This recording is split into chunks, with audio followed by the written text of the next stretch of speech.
Romanos 8,37. Mas em todas estas coisas somos mais do que vencedores por aquele que nos amou.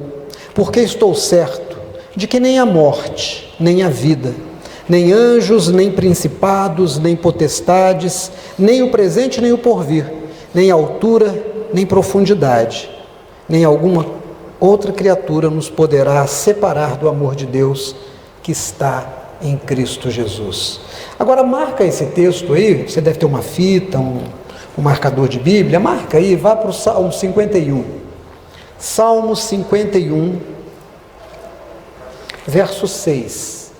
Davi falando de Deus.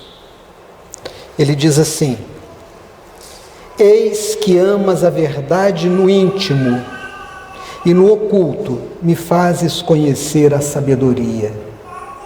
Amém. Vocês gostam de cinema? Quem gosta de cinema? Quem gosta de filme? Filme é tão bom, né? Filme é sempre uma extensão das primeiras histórias que a gente ouviu do papai, da mamãe, quando a gente era pequenininho. A gente aprende a gostar daquela narrativa e a gente projeta isso quando mais velhos nos filmes, e a gente se apaixona por algum gênero, aventura, terror, romance.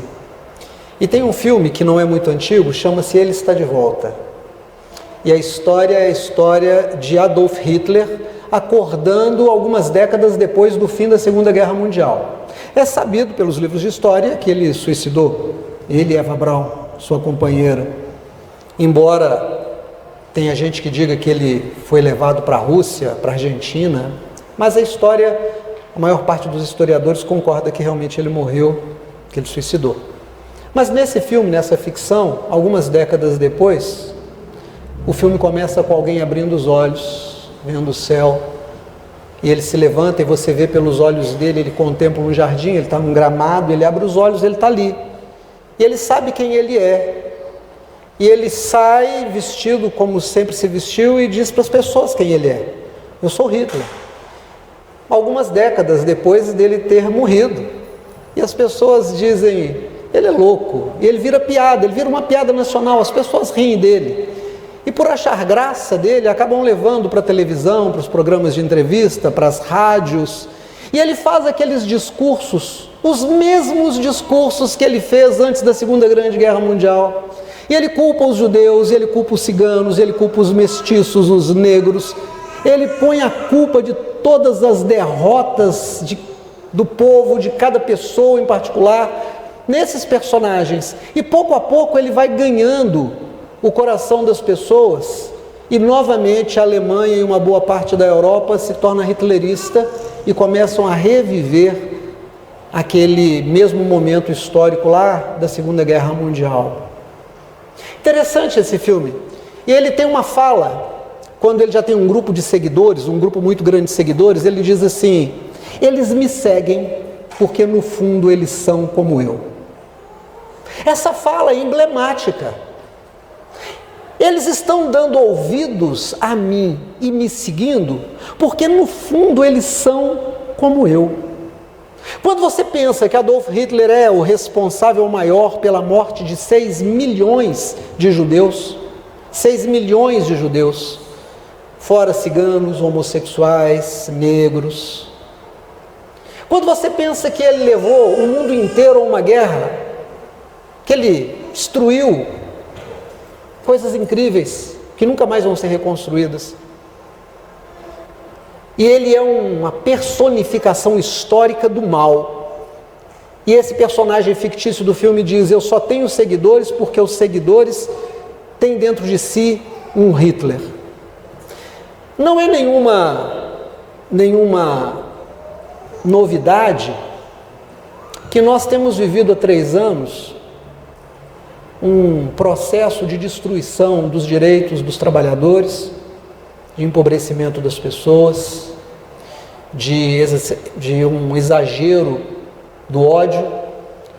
Nós temos ouvido discursos muito ruins. O que surpreende é que a reserva moral da nação, a reserva moral da humanidade deveriam ser os cristãos.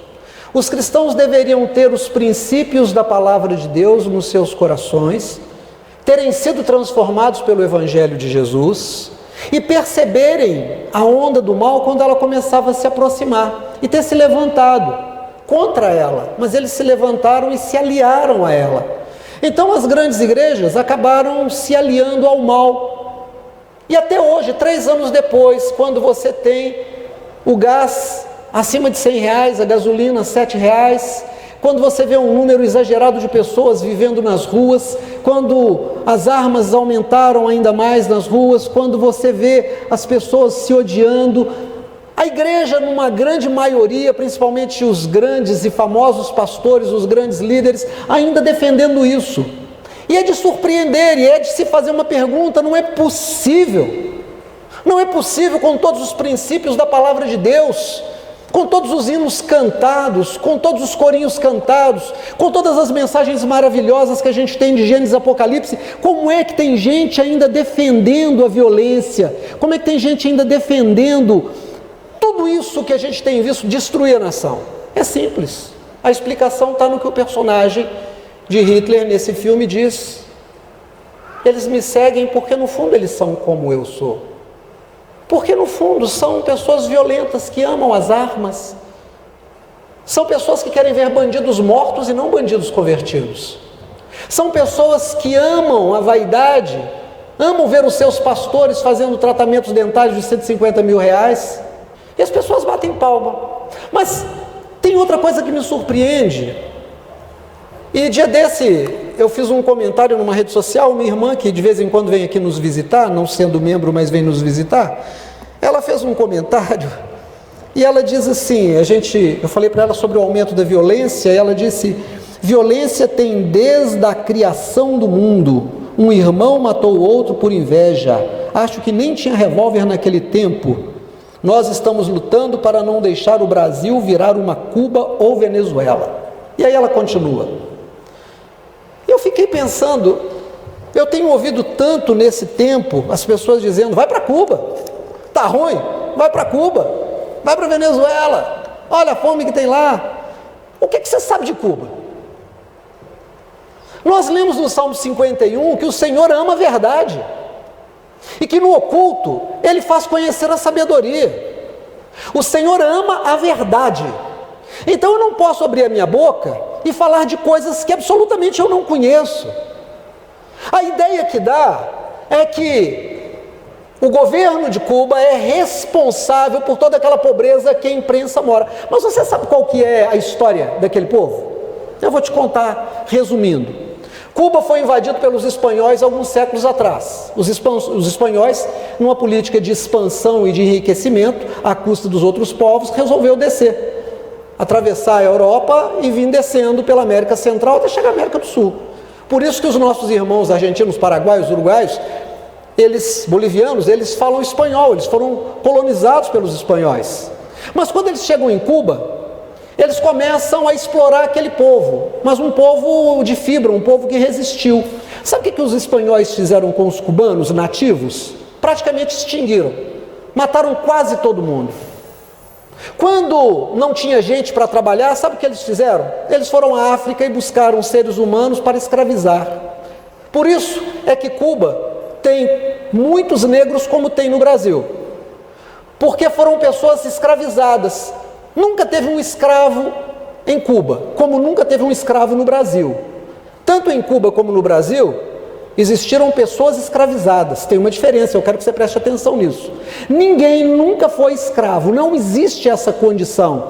Existiram pessoas que foram escravizadas na marra, mas foram seres humanos livres o tempo inteiro no seu coração e diante de Deus. Só almas muito deturpadas, muito presas ao pecado, poderiam olhar para um outro ser humano e chamá-lo de escravo. Então aprenda a diferença entre escravo e escravizado.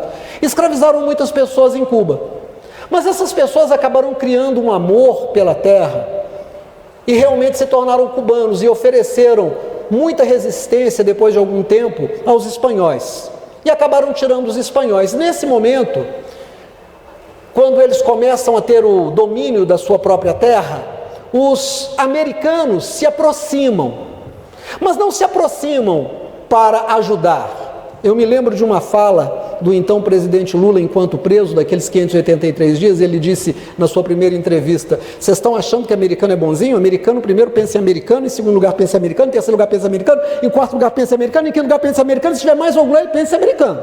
Americano não pensa no bem dos outros, ele pensa no bem deles. Eles querem explorar os povos para que eles possam viver cada vez melhor.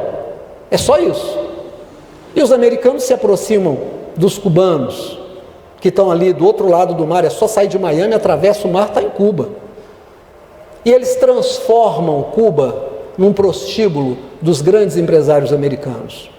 Cuba oferece, por causa dessa aproximação dos americanos, um paraíso de prostituição, de jogos, muitos cassinos são colocados ali e o povo se torna agora escravo dos americanos. E então vem uma revolução e Fidel Castro e outros que com ele estão, Che Guevara e outros, fazem um movimento e acabam levando Cuba à independência do governo de Fulgêncio Batista, que era o então presidente.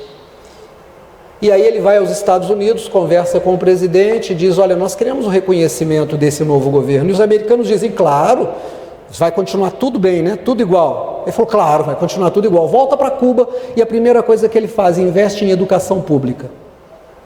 Um povo que não tem educação nem sabe que está sendo escravizado, nem sabe que está sendo explorado. Fica do lado do seu explorador. Depois ele investe em saúde pública. É impossível que um povo que não tenha saúde possa fazer alguma coisa por si mesmo. Um povo que está preocupado com doença o tempo inteiro não tem força para mudar a sua própria vida. Depois ele faz um levantamento e vê que as empresas americanas que estavam em Cuba não pagavam impostos, estavam devendo muito dinheiro para o governo e ele cobra. E é claro que eles dizem: não vamos pagar. Então o que ele faz? Nacionaliza todas as empresas americanas. E quando ele faz isso, o governo americano diz: vamos colocar alguns embargos. Irmãos, isso aconteceu há 60 anos atrás. Os americanos cortaram todos os negócios com os cubanos. Não apenas fizeram isso, mas disseram o seguinte: qualquer país do mundo que negociar com os cubanos também vai sofrer sanções. Se qualquer país do mundo negociar com Cuba, não vai negociar com os Estados Unidos. Eles são grandes compradores, eles são grandes investidores. Os países do mundo ficaram então receosos. Depois eles disseram: olha, qualquer país do mundo que tiver qualquer transação econômica com Cuba vai sofrer sanções. Então Cuba não pode comprar ou vender ou trocar dinheiro com nenhum outro país do mundo, não pode mexer com dólar com país nenhum do mundo.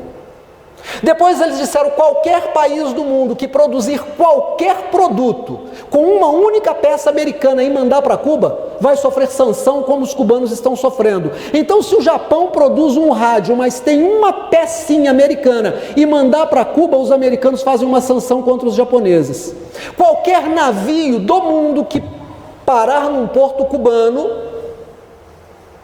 não vai poder entrar em porto americano em lugar nenhum do mundo.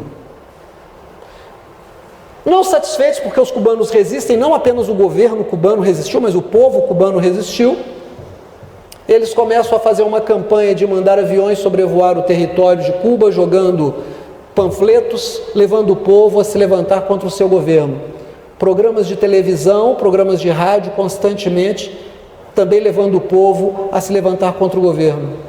E durante 60 anos esse povo vem resistindo. Nenhum laboratório do mundo pode mandar remédio para Cuba. Agora, durante essa pandemia, não chegou nenhum respirador em Cuba. Nenhuma seringa de vacina pode chegar em Cuba.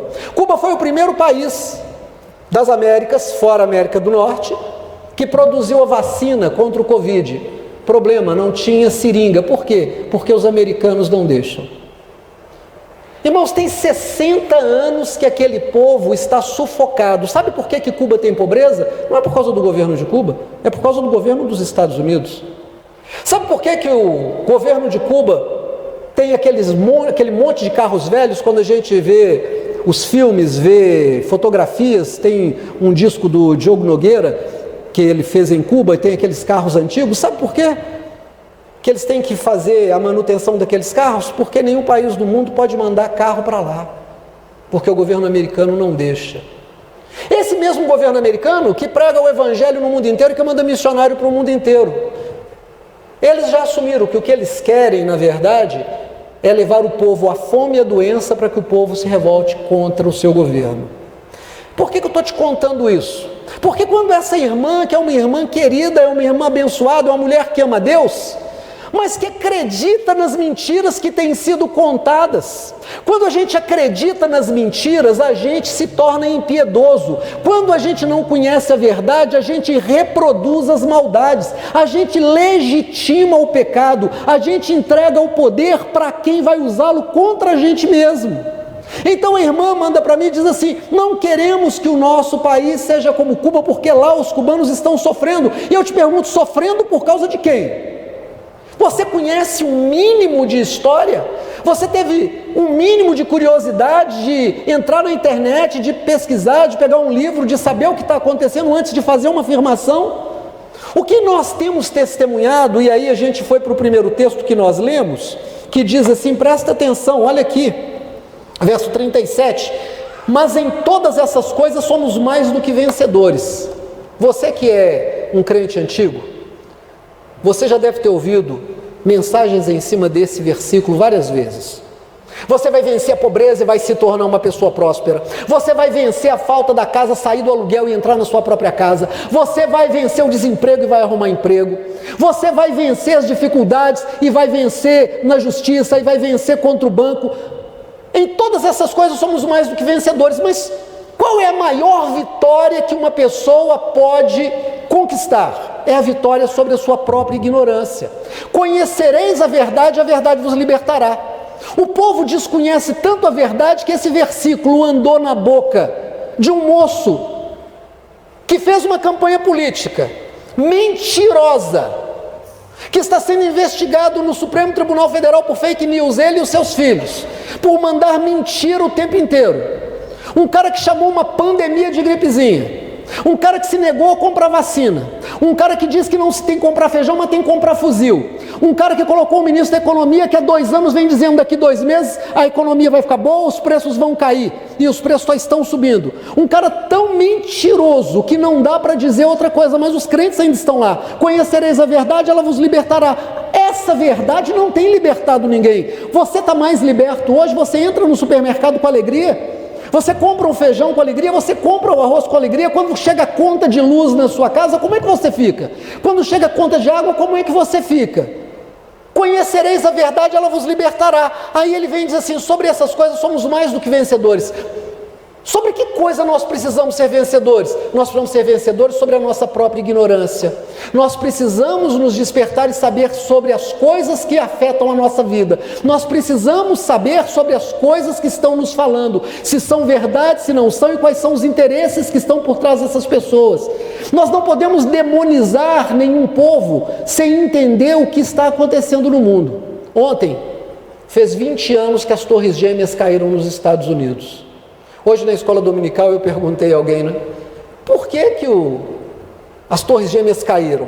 E o irmão respondeu, porque os talibãs não gostam dos americanos. Irmãos, é uma explicação rasa, eu disse isso para ele na escola dominical. Simplesmente assim, os americanos acordaram um dia, os afegãos acordaram um dia e disseram, não gostamos mais dos americanos? Você acorda do nada e diz, eu vou não gostar hoje do meu vizinho do lado esquerdo da rua? Não, porque esse povo tem espalhado terror pelo mundo há décadas. O nosso golpe militar de 64 foi patrocinado por eles. Quem levantou Gaddafi na Líbia foram os americanos.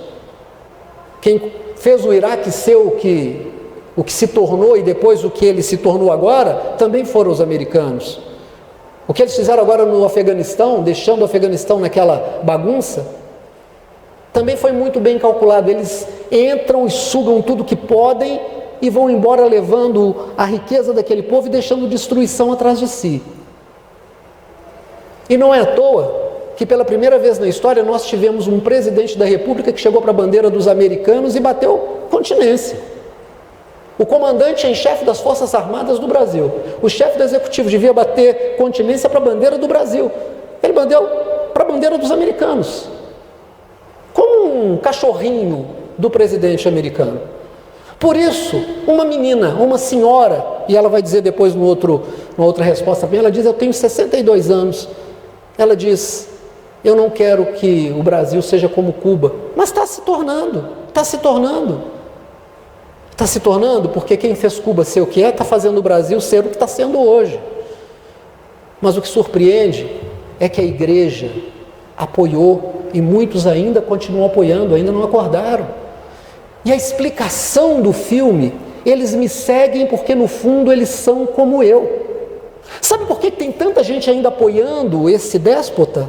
Porque no fundo são como ele. Amam a violência, amam a mentira, amam a vaidade, amam o poder e não amam a Jesus.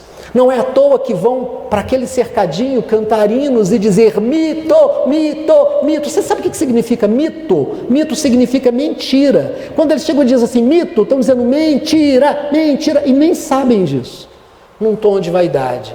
E aí a Bíblia vem e diz para nós assim, presta atenção, olha aqui, mas em todas essas coisas somos mais do que vencedores. É preciso que você vença a sua própria ignorância, é preciso que você vença o seu próprio não saber, é preciso que você se interesse em saber, porque você vai ser atropelado por esse sistema que vem destruindo povos, porque esse sistema acredita que você vai escolher a ignorância. Irmãos, prestem atenção, eles estão apostando que você vai ter preguiça de pensar. Eles estão apostando que você vai continuar apoiando por pura vaidade. A vaidade de dizer, pela primeira vez nós temos um presidente evangélico. Ele não é evangélico. Ele nunca foi e nunca será, porque os princípios que regem a vida dele batem de frente com os princípios da palavra de Deus. E se você o segue, se você o legitima no seu coração, no fundo você é como ele. E você vai repetir tudo aquilo que ele tem feito de ruim. Aí a palavra de Deus vem e diz assim, presta atenção, olha o que diz aqui, verso 38, porque eu estou certo de que nem a morte, nem a vida, nem anjos, nem principados, nem potestades, nem o presente, nem o porvir, nem a altura, nem a profundidade, nem alguma outra criatura poderá nos separar do amor de Deus que está em Cristo Jesus. Do amor de Deus, mas qual é o amor de Deus? A Bíblia falou para a gente no Salmo 51, Deus ama a verdade. Não é à toa que o Senhor Jesus diz, eu sou o caminho, a verdade e a vida. Então, quando alguém na sua simplicidade maldosa, ou na sua maldade sincera, pode escolher, levanta e diz, a culpa de Cuba ser daquele jeito é de Cuba, ela está mentindo, para legitimar o que está acontecendo aqui, para dizer, eu estou justificando porque que eu continuo essa pessoa perversa. Por que eu continuo essa pessoa endurecida? Por que eu carrego a Bíblia, mas eu amo a violência? Que o preso seja castigado. Você teve preso, Eduardo? E você já disse que eu posso falar isso. É tratado com humanidade lá dentro? Come direitinho? Não. Toma banho? Não. Onde cabe 10 tem quantos? 32, 24. Sabe, irmãos, nós precisamos começar a assumir as nossas responsabilidades para com Deus. O Senhor ama a verdade. Você precisa conhecer a verdade e tomar posições com base na verdade. Não é à toa que Marx um dia disse, a religião é o ópio do povo. Sabe o que é ópio? Droga. A religião anestesia as pessoas, mas a verdade liberta. Só que para conhecer a verdade, você precisa vencer a preguiça mental. Você precisa conhecer o Evangelho pelos seus princípios. Deixa eu te contar uma coisa em nome de Jesus. Na noite em que foi traído, ele tomou o pão, partiu e deu aos seus discípulos. Sabe por que Jesus partiu o pão e deu aos discípulos? Porque ele se levanta contra a fome, ele se levanta contra o preço alto da comida, ele partiu o pão. Jesus quer que todas as casas tenham comida, tenham feijão, tenham carne, tenham verdura, tenham arroz. O Senhor Jesus partiu o pão, ele partiu o vinho, ele disse, eu quero que em cada casa as pessoas tenham alegria de viver. O vinho significa também alegria de viver. Que não haja amargura da mãe que vê o seu filho desempregado, que vê a sua filha sem colocação, que vê o seu filho ser vítima de bala perdida que só mata preto e pobre. Bala perdida nesse país não é perdida, tem endereço, só acerta preto e pobre. Se a gente não abrir os olhos para essas coisas, nós não seremos cristãos de verdade, nós engrossaremos as filas destes que estão legitimando o pecado, porque são exatamente como aqueles que eles estão seguindo. Na noite que foi traído, o Senhor Jesus foi para o monte, e ele orou dizendo: Pai, se possível, afasta de mim esse cálice, mas seja feita a tua vontade. A vontade do Pai é que ele passasse por tudo que passou. Em algum momento ele foi preso, e ele foi levado, a Bíblia diz, ao cárcere interior. Tiraram a sua roupa e colocaram nele uma roupa púrpura. Tiraram a roupa de Jesus e colocaram nele uma roupa vermelha, meio arroxeada. Porque quando começaram a sessão de tortura, a pancadaria e a porrada em cima dele, e o sangue começou a jorrar, quem olhava de longe não via o sangue descendo, porque a roupa era da cor do sangue. Levaram no cárcere interior, bem longe, porque ele era visto de longe, e aplicaram ali uma sessão de tortura. E nós temos um presidente da República que exalta um torturador que foi condenado pela comissão da verdade. O único. Um cara que disse que o Brasil devia ter tortura e matar pelo menos 30 mil, e hoje já estamos quase 20 vezes mais do que isso. Como é que uma igreja que tem no seu Salvador aquele que se levanta contra a tortura, legitima a tortura, dando lugar a um homem que exalta o torturador? O Senhor que ama a verdade e que no oculto me faz ver a sabedoria. Olha, presta atenção aqui. Eu acho, com muita tristeza, que a minha mensagem não vai alcançar todo mundo. E eu vou dizer por quê. Por duas razões, uma humana e outra espiritual. A espiritual é porque o diabo quer que você continue sem entender que o evangelho é prático, ele não é teórico. E sendo prático, ele te obriga a tomar posições muito coerentes com os princípios da Bíblia. E a segunda é porque nós acostumamos a sermos preguiçosos. Nós não gostamos de pensar. Nós gostamos de fazer as coisas que não dão trabalho para pensar. Pensar é cansativo, mas é extremamente desafiador. É preciso pensar, é preciso ter um evangelho cognitivo, é preciso ter um evangelho que diga para você: não ria de piada de preto, não acredite em bala perdida porque ela tem endereço. Você nunca viu bala perdida pegar uma menina loira que mora na Zona Sul. Você nunca viu bala perdida pegar a filha de um empresário rico ou um filho de um empresário rico. Só pega gente pobre e gente preta. Se a gente não parar para pensar, daqui a pouquinho eles vão pegar você, eles vão pegar seu filho, eles vão pegar alguém muito próximo da gente. E o evangelho nos obriga a tomarmos posições. E essa fala nesse filme, Ele está de volta, é muito forte. Eles só me seguem porque no fundo eles são como eu. Você precisa escolher se no fundo e no raso da sua vida você quer ser como Jesus ou se você quer ser como os poderosos desse mundo. Não dá para ser as duas coisas, não tem jeito. Ou você fica ao lado da justiça e da verdade, ou você está contra a justiça e a verdade. Não existe uma Suíça. Irmãos, e quando você for falar da Venezuela, estude sobre a Venezuela. Quando você for falar de qualquer povo, de qualquer pessoa, sobre o seu vizinho, observe exatamente sobre o que você vai falar para saber se você vai falar a verdade ou se você vai repetir uma mentira, porque vai fazer toda a diferença nas decisões que você vai tomar. Quantos entenderam o que eu acabei de pregar? Por favor, levante a sua mão. Então eu quero orar por você, fique de pé.